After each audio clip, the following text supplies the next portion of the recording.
Well, good morning. Welcome back to the Broadcast Retirement Network. I'm Jeff Snyder. This is BRN AM for Tuesday, August 16th, 2022. And our top story today, the video game industry is feeling the squeeze after a pandemic boom. Well, joining me now to discuss this and a lot more, Colette Bennett is with TheStreet.com. Colette, so great to see you. Thanks so much for joining us on the program this morning. Yeah, thank you again for having me. I always enjoy coming on. Yeah, well, we enjoy having your thoughtful analysis. And, you know, the video game industry really, like the streaming industry, which we're going to talk about in segment 2, had a great boom during the pandemic. But it seems like things may have fallen off a little bit in terms of gaming. I want to get your thoughts and analysis on this. For sure.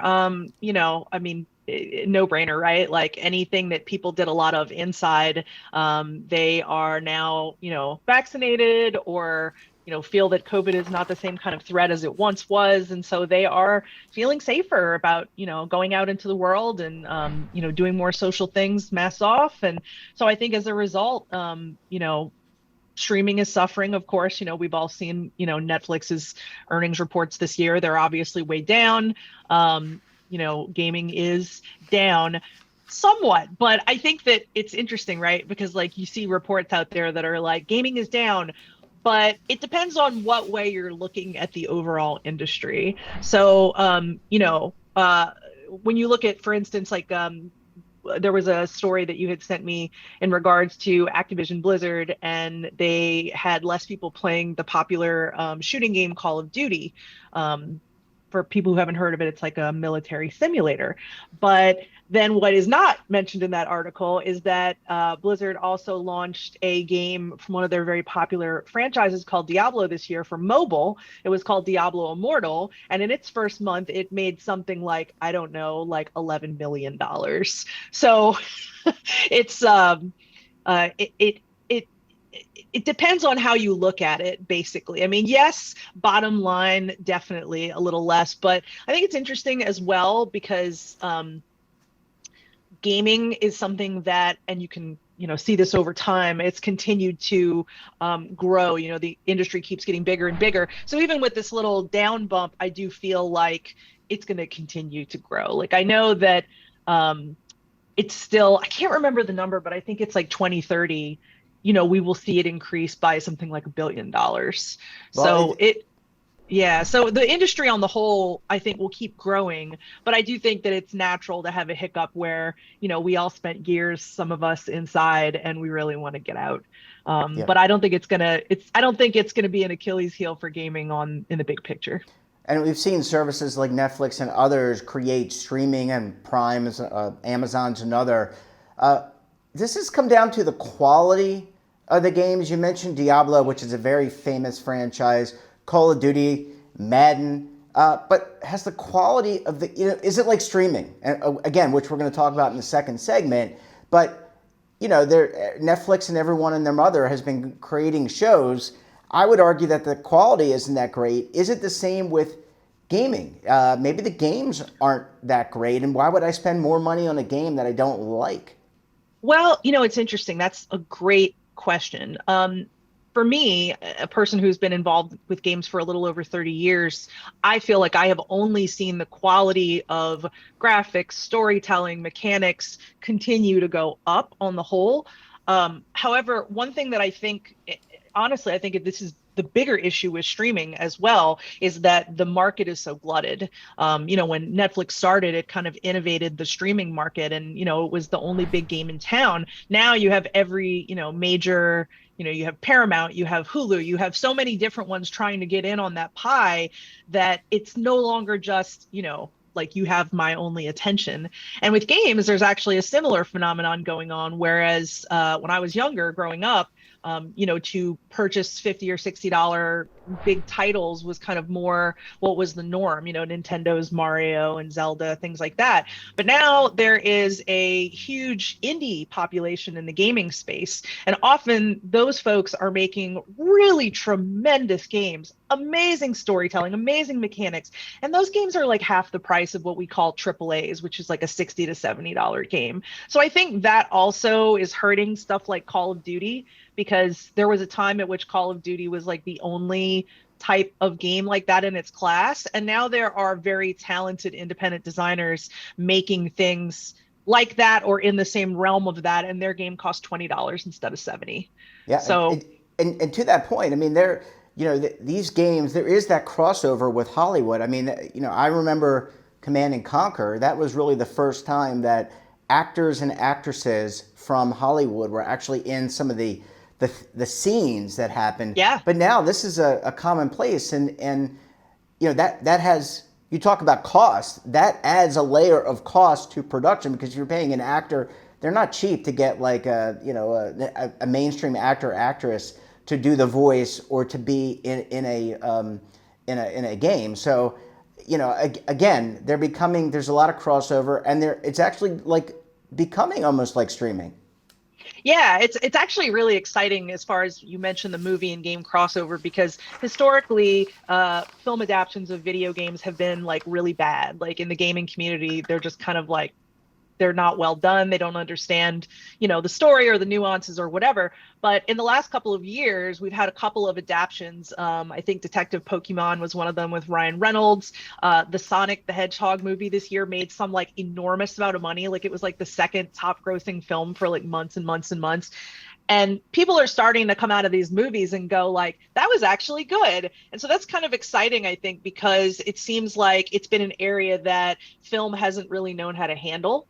And now it seems like whoever is in there is starting to understand better how to tell those stories and make them, not hokey or poorly acted, or like they're starting to nail it, but not everything, but some, which is very hopeful for more. I wonder if the Hollywood, going back, this is the last question before we go to the end of the segment, to the next segment, a commercial break. But I wonder if when they're creating these movies, it seems obviously you think of the Aliens franchise, you mentioned Sonic the Hedgehog, Star Wars, other franchises, Marvel, where they actually try to create a marketplace for a spin-off series in gaming. And I wonder if that is the intention, because, hey, you liked it on the big screen, now you can play it on the little screen, and you can do, like, I think about Attack of the Clones from the Star Wars franchise, and that scene where Queen Amidala, Padme is kind of jumping and avoiding the smelting pot and all that kind of stuff. That to me seemed like a video game, and I wonder if they're doing that intentionally. Yeah, I mean, it could be. I do know that, now versus the past, it seems like in film, we have a lot more of like, oh, like the Fast and the Furious did well. Let's make 2, let's make 3, let's make 4. I know game makers, I've noticed, have had a trend towards not just having a game, but trying to grow a franchise around the game. So you're probably familiar with the Final Fantasy series. It's like very high profile. So Final Fantasy, you should just be like, "Bup, you get the game, that's it." But the last one they did was like, here's the game, here's a movie that is connected to the game's story that you won't get the story unless you watch the movie. Here's an animated series, which is another part of the story you won't get in the game. And then they put out several downloadable content packets later to allow like the world to be bigger. So I think the idea, right, is of course not only to expand the world, but also all of those different things are making money. So it's not just like we get your $60. It's like we get, $150, and that is ideal for the creators. I mean, both Hollywood and gaming, it's $1 billion, billions of dollars are flowing in, and I don't see that stopping anytime soon. Colette, as I said, I need to take a quick commercial break. We come back. Are the streaming wars over? You're going to want to stay tuned right here on BRN AM.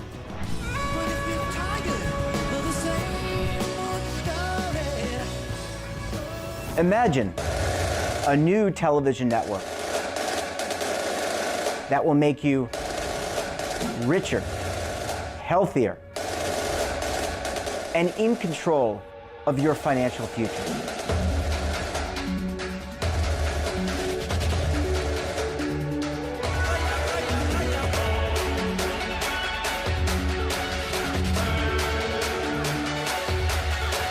This network is for the policewoman in Nashville, Tennessee, the baker in Dubuque, Iowa, the teacher in Lexington, Kentucky.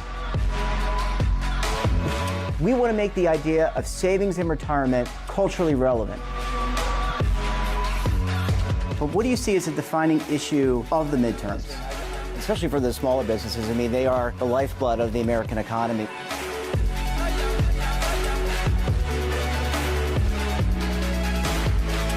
Featuring exclusive interviews, current affairs, and docuseries.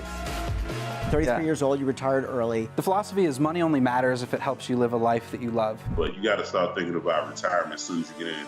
The Broadcast Retirement Network will drive very high engagement with premium partnerships. So this isn't retirement and savings for your parents or grandparents. This is for all Americans. And we're going to change the way you think about money.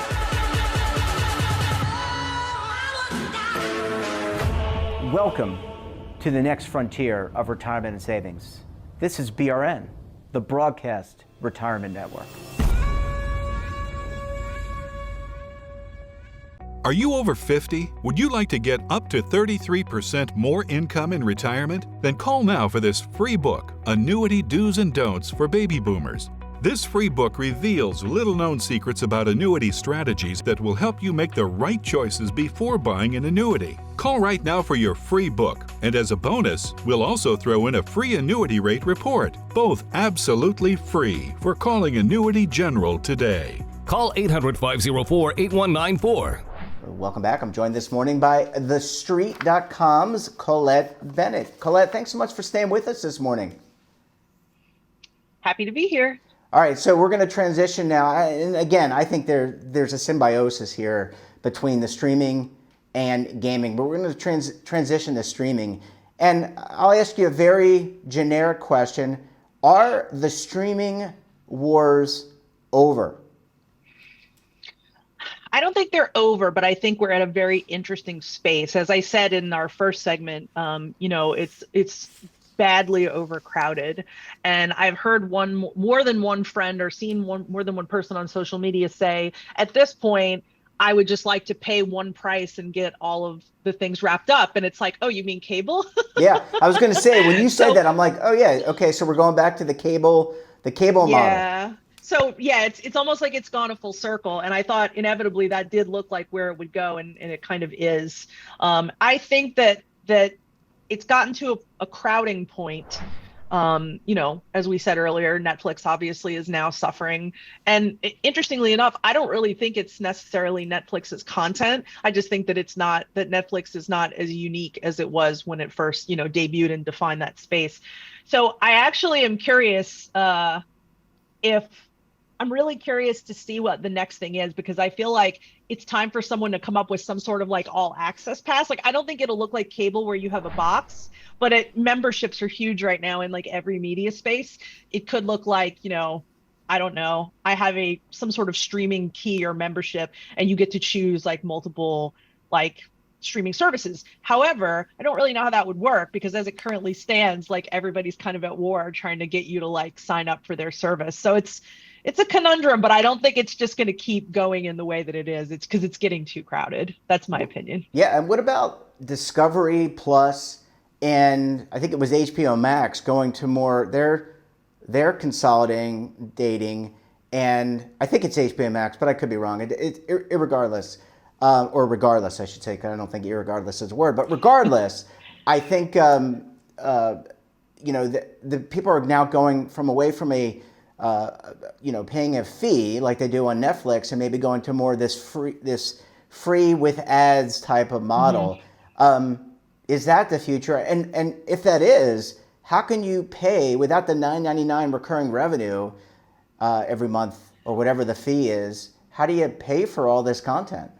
Sure, that's a perfect question. I think there's two pieces to that. I think with the ad-supported models, what they're trying to do is go, okay, if we're not going to get your full $9.99 or whatever that price is. Let's get some portion of that price out of you. And what I think they're relying on is if you watch with ads, that you'll get irritated enough by the ads to eventually cave and sign up for a no ads program. I know that I myself have definitely been, that's something that I have done, where I thought I could take the ads and then I'm like, no, God, I can't handle this. They make them very annoying too. Like, I think it was Hulu where like you'd hit a point where an ad would come in, but they would make you watch like 3 videos in a row. And so I think, it's quite annoying. And mobile, you see the same thing in games and apps and stuff.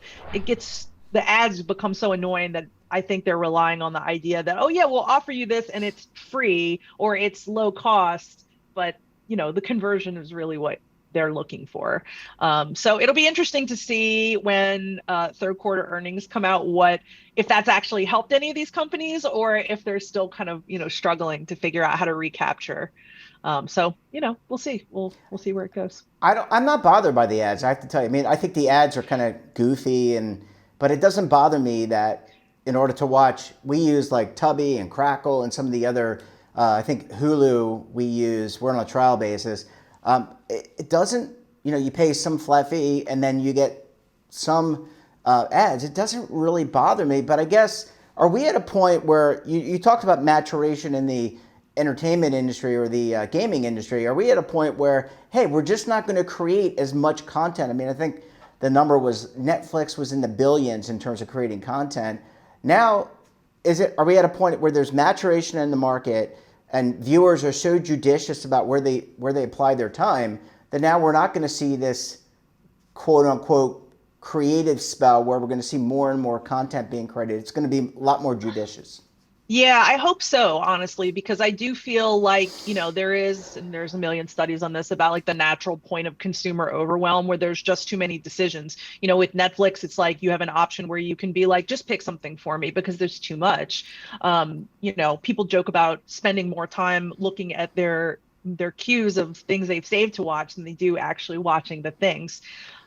So, I think that I think we may inevitably see more streaming services kind of like narrow in, like you said, and, try to choose more carefully. Like I always love to use this as an example. Netflix had such a big hit. I think it was last year with Squid Game, the Korean show, but they have been blasting Korean content onto their platform for years and years and years. And that was their first big hit. So, I mean, ideally, right, like that must cost a ton of money. So I guess the point is, to try to find something else that will succeed like that without having to buy 6 dozen, properties before that don't make a huge impact. So I think we'll see changes with Netflix this year on the whole, especially if they're not starting to see like big changes by their next earnings round. So we'll see, because they are really bleeding to death, so to speak, as it currently stands. And as you may already know, they're trying to put some money into building a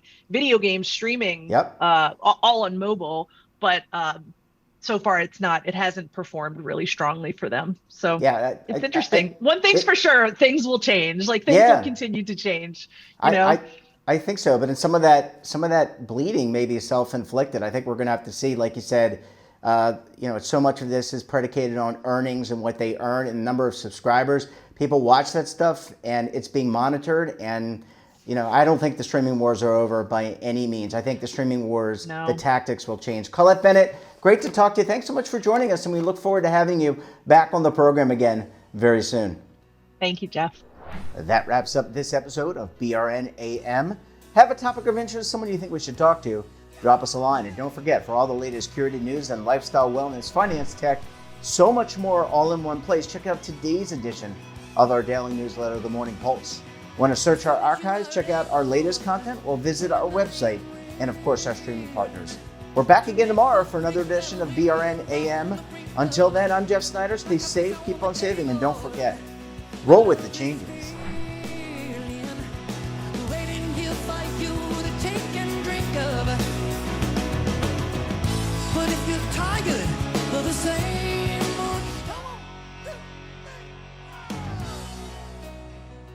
Now is your opportunity to co-create content around any topic on the first lifestyle and Wellness Network. Reach a global audience through our platform and co-own exclusive branded content.